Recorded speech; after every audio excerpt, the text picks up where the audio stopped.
sans parler de couple, d'entrepreneur, un entrepreneur qui ramène chez lui effectivement sa sacoche pleine de problèmes en fait du quotidien par rapport à sa boîte, etc. On sait déjà qu'un entrepreneur en fait il est préoccupé quelque part 24 sur 24.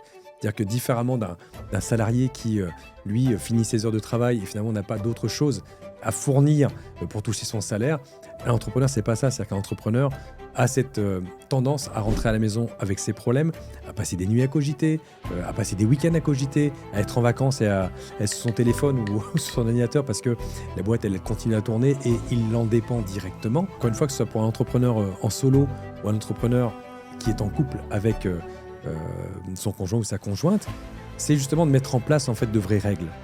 C'est-à-dire que bien sûr c'est difficile de rentrer à la maison et de ne pas parler de ce qui se passe la journée. Mais quand on est déjà ensemble dans le même bateau, qu'on a déjà subi la même tempête dans la journée, je pense que l'un et l'autre en fait a besoin de se décharger.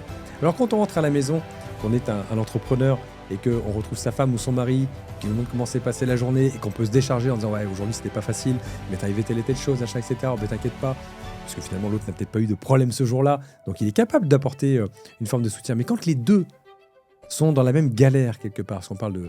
Les tensions, elles arrivent non pas dans les moments de réussite, quoique des fois ça arrive pour des questions financières, où on veut toujours plus, mais elles arrivent parce qu'il y a des difficultés et que finalement, où est-ce qu'on trouve sa ressource ?